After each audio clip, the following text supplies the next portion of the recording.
In this video, I'm going to talk to you about how I run my Rebel Troopers. So the generic Rebel Trooper unit costs 40 points and comes with 4 Rebel Troopers. So all Rebel Troopers share the Nimble keyword, which is after defending. If you've spent 1 or more dodge tokens, you gain 1 dodge token back. Each Rebel Trooper has a wound value of 1, and the unit collectively has Courage 1. They have a defensive surge to a block. Their speed is 2. Their unarmed melee combat is a black dice, and their range combat is from the A2080 blaster rifle, which is range 1 to 3 and is a black dice for each model in the unit. And then in terms of slots, they have a heavy weapon slot, a personnel slot, a gear slot, and a grenade slot. And of course, as is fairly standard for Rebels, they have a white defense die. So in terms of personnel, right now there is only 1 upgrade available to the Rebel Troopers, and that's an extra trooper for 10 points.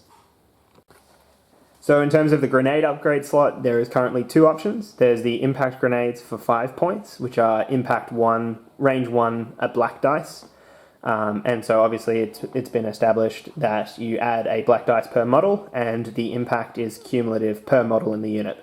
So if you had 5 Rebel Troopers and they were throwing grenades at an ATST, then they would have impact 5.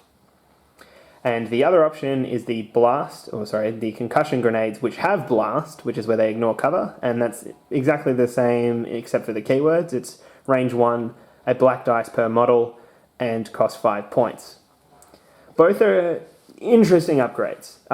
You can see them slapped on if you have extra points, but often you'll find they're not as useful for Rebel Troopers. Concussion grenades see a lot of use for Stormtroopers because the upgrade of the dice is a lot more valuable for them, going from the white to black dice, which is not as big a deal for the Rebel Troopers with their black dice native. However, the concussion grenades are very, very good if you think you're going to be sort of using a unit to push up on a point, because obviously you're ignoring cover, which is one of the biggest sort of damage prevention strategies in the game. And similarly, the impact grenades are fantastic in that it does make the unit something of a threat against vehicles. And for 5 points, this can be very good, as it allows Rebel units to threaten something like an ATST, for example. However, on the whole, you'll find that most people tend to run their Rebel Trooper units quite light in terms of points, so that they can fit in more of them, and therefore these 2 upgrades are often sort of cast to one side. Now, in terms of gear, there is, with the release of Veers, 3 options now available to the Rebel Troopers. There's targeting scopes for 6 points, which gives them precise 1, which is when they spend an aim token, they can reroll an additional die. So they'd be rerolling 3 die instead of 2.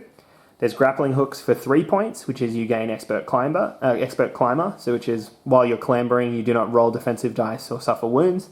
And then with the release of Veers, there's the environmental gear, which is 3 points, which gives you unhindered, which means you ignore the effects of difficult terrain. So again, right now, none of these options are terribly popular. There is an argument for using targeting scopes with the Z6, as being able to reroll an additional die is quite important with all of those white dice.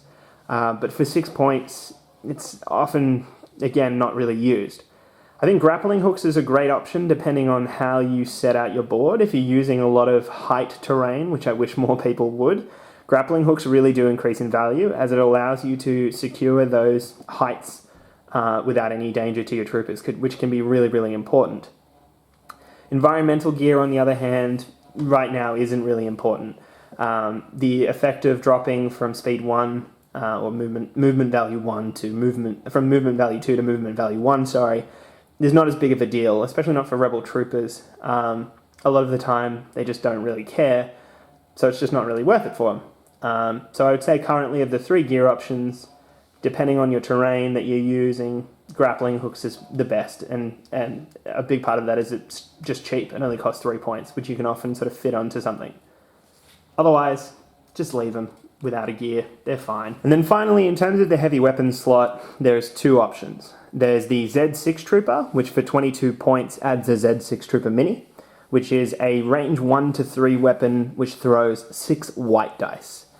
And then the other option is the MPL 57 Ion Trooper, which for 32 points adds an MPL 57 Ion Trooper model, which is range 1 to 3, 2 red dice, impact 1, Ion 1, which is if you've target a vehicle and they've suffered a wound during that attack, they get an ion token, which removes one of their actions, and it is also an exhaust. So in terms of these two heavy weapons, the Z6 is by far and away the more popular option, at least right now. The Z6, on average, adds the exact same amount of damage as the MPL, doing on average 1.5 expected value. But what it really has going for it is it can really sort of spike in terms of damage. You're slinging 6 dice. And yes, they only have a hit or a crit on 2 facings of 8, but still, sometimes all you need is that one hot roll, and especially for how cheap the model is. The other thing is as well, is because you're adding in a lot of dice, you're really increasing your chance of rolling a crit, because all of the dice only have a 1 and 8, and so it doesn't matter that the white dice overall is pretty crappy. The MPL Ion Trooper, the main disadvantage for it is the exhaust. Were it but for this, I think they would be a lot more popular, but right now their main problem is that you have to recover to use them again once you've done your initial shot. And for Rebel Troopers, whose actions are very important, particularly to get aim or dodge, they just really don't want to be spending their time doing that. However, the value of Ion should not be understated, especially against things like ATSTs or even speeders. Being able to just knock off an action if you can get 1 into them, or potentially wipe out their whole turn if you can get 2 of them, is absolutely fantastic. And there is a lot of people that really swear by them, so they are a very valid choice. I would say personally, for me, however, I do tend towards the Z6. It's just such a fantastic weapon in terms of its value and what you get as return from it. However, as some of you may have seen, it can also sort of flee you sometimes if you're rolling quite cold, which should not be unexpected for white dice. Both are good options, though I would rate the Z6 slightly above the MPL if it were me. So right now, I tend to run my trooper units in one of 2 ways. I either run them just as a generic trooper unit with just the Z6 added, or I run them as a unit with an extra trooper and a Z6. And I often mix both into my rebel forces. Again, you can see my preference towards the Z6. I think they're great, and I think adding one to a rebel trooper unit really increases its value. And similarly, because I believe that, I will do that with my objective grabbing units, but I also like to add in that extra trooper as it gives them a little bit more longevity. However, I think, it's just as equally justifiable to substitute in the Ion Trooper, especially if you're coming up against a lot of armor. They're really good against ATRTs, against ATSTs, as you can sort of swarm around them, get behind them, especially, get that shot in, put the Ion token on them, and now that you're behind them, do they want to spend their whole turn pivoting or thing of that nature? Really, really good option. I think if the rebels get access to a power equivalent to Veer's, which gives you the ability to recover in addition to your full turn, this will increase in value. As right now, it can be hard because if you get suppressed, it really does neuter the value of that Ion Trooper. But again, strokes for folks. While I prefer the Z6 and a lot of people do, go nuts, try them out. They're not bad, they're quite good. So the main thing to keep in mind when running Rebel Trooper units is the fact that they have a white defense die. Now, even with the defensive surge, it's still only a 1 in 3 chance to block, and this makes a big difference, as it just really, really reduces their survivability. Rebel Troopers really, really live and die, more so than Stormtroopers, by their cover and by taking the dodge token, especially when you take into account that with Nimble, every time they're getting shot, you can use it and you're getting at least one of them back. So what I recommend with Rebel Troopers is you want to hug cover as much as possible. If you have a Rebel Trooper unit out in the open, it needs to be going for a play that'll win you the game, because otherwise it's just going to get slaughtered. The other obvious exception being if you take limited visibility as your objective. So a lot of the time what you want to be doing once you get into engagement range with your opposing infantry is hug that cover, take your shot, and dodge. Because even though aim will give you obviously better chance of hitting or scoring crits, you're just not going to hang around a lot if you're not taking that dodge token. It's really, really important for the rebels. So right now, I would say, obviously, as the only available corps unit, you want to be taking a fair few of the Rebel Troopers, and this will obviously change slightly once the Fleet Troopers are released and you have slightly different options. Right now, though, and I think as a general rule, even once the Fleet Troopers come out, you want at least 4 corps units as a Rebel. And this comes down to the fact that with your white dice defense, even with dodge and heavy cover, you really can't rely on them being there at the end of the game if you only have 3, and even sometimes 4 is a bit of a stretch.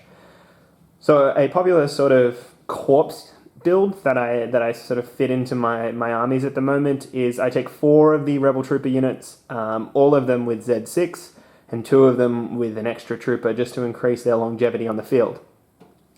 Another very, very popular build at the moment is to take 6 Rebel Trooper units, all of them with Z6, some of them potentially, if you have the points, an extra trooper, and then support that with 3 ATRTs, most of them with the rotary blaster and what's affectionately known as the rotary club. That's a very, very strong build, very popular build, and I think that will continue even once Leia and the Fleet Troopers are released, maybe subbing out some of the trooper units for Fleet Troopers. But again, I think if you're building any Rebel list, I really think you should consider taking at least 4 of these units. They're really, really important for a lot of objectives, and with that white defense dice, you can't rely on 3 to be there at the end of the game.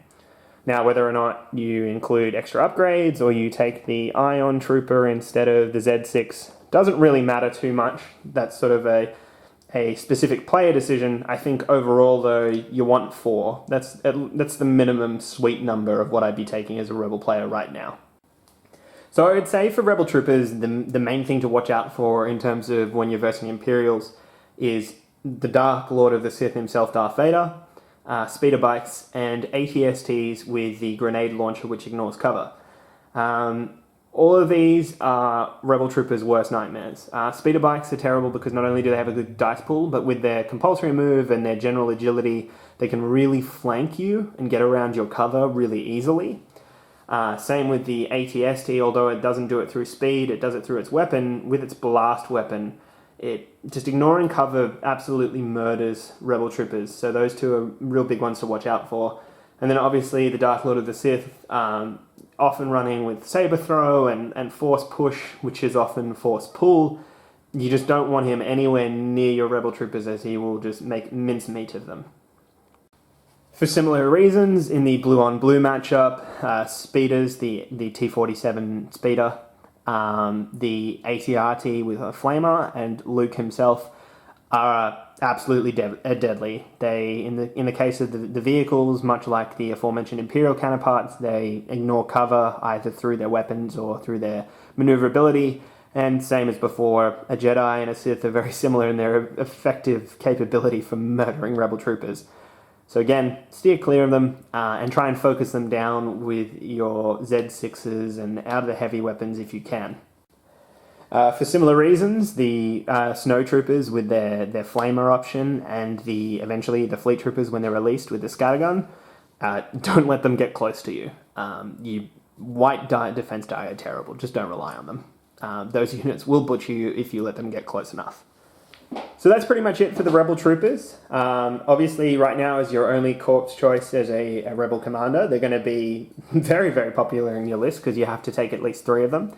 But I think even following the release of Fleet Troopers, they're still going to be a very, very important part of any Rebel list. I would say at minimum you're going to be taking 2 of them, but a lot of the time you'll be taking 3 and I suspect 1 unit of Fleet Troopers.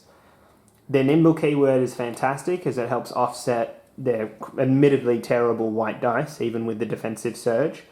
And their black dice at range 1 to 3 really, really is fantastic. Obviously, with their courage value of 1, you have to keep them in range of a commander. Better, obviously, if it's Luke with his higher courage value than, say, Leia when she's released. But if you leave them out there on their own and they get suppressed, they will run very, very quickly. Right now, though, I think it's pretty easy to say that Rebel Troopers are going to be a mainstay, rightly so, as they should be, for a very long time for Rebel commanders in Legion. Obviously, they're weighted a bit more offensively than their Stormtrooper counterparts, but they're very, very, very good units, especially I think when taken with the Z6, which really ups their offensive capability. They're great. Just take them. I mean, you have to at the moment, but even once you don't have to, take them, keep them in cover, take that dodge token, and you'll see a lot of return on value for them.